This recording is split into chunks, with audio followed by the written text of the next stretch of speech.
Satuan Reserse Kriminal, Satreskrim, Polresta Pulau Ambon dan Pulau-Pulau Lease berhasil mengungkap kasus pencurian sepeda motor sebagaimana diatur dalam pasal 362 KUHP.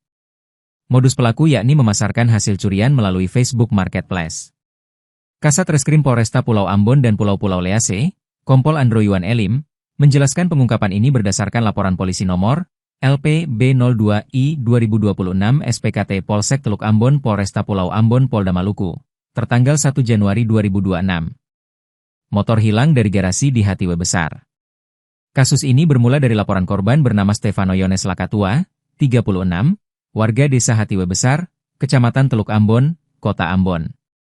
Korban melaporkan kehilangan sepeda motor miliknya yang diparkir di garasi rumah saudaranya, tidak jauh dari kediamannya. Menurut keterangan polisi, sepeda motor tersebut terakhir kali diparkir pada Senin, 8 Desember 2025.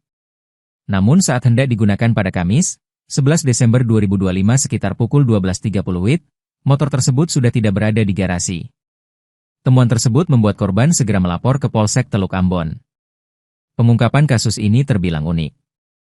Beberapa hari setelah melapor, korban melihat unggahan penjualan sepeda motor RX King warna silver di Facebook Marketplace. Merasa curiga, korban mencoba menghubungi penjual dan berpura-pura menjadi pembeli.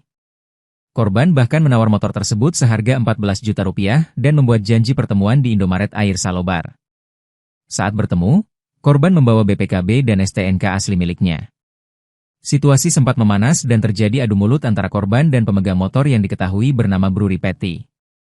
Keduanya kemudian diamankan dan dibawa ke SPKT Polresta Pulau Ambon dan Pulau-Pulau Lease oleh anggota Polsek Nusa Niwe. Dalam pemeriksaan awal, Bru Ripeti sempat mengaku membeli motor tersebut dari seseorang bernama Rizky yang berdomisili di kawasan Liang. Namun setelah diinterogasi lebih lanjut oleh tim Buser, pelaku akhirnya mengakui perbuatannya. Diketahui, Gretli Lopulalan merupakan warga desa Eri, Kecamatan Nusa Niwe, Kota Ambon.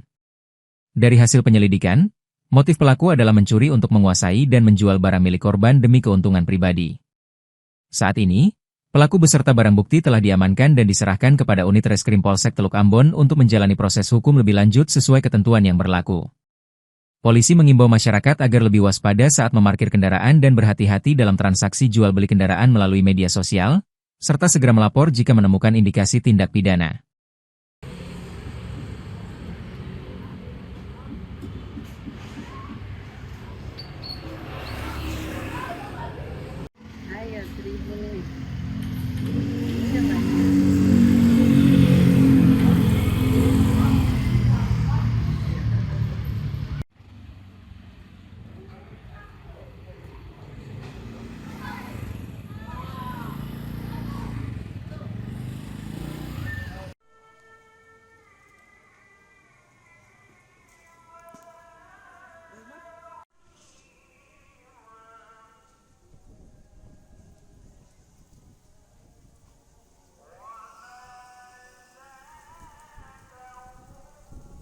Download Tribun X sekarang, menghadirkan lokal menjadi Indonesia.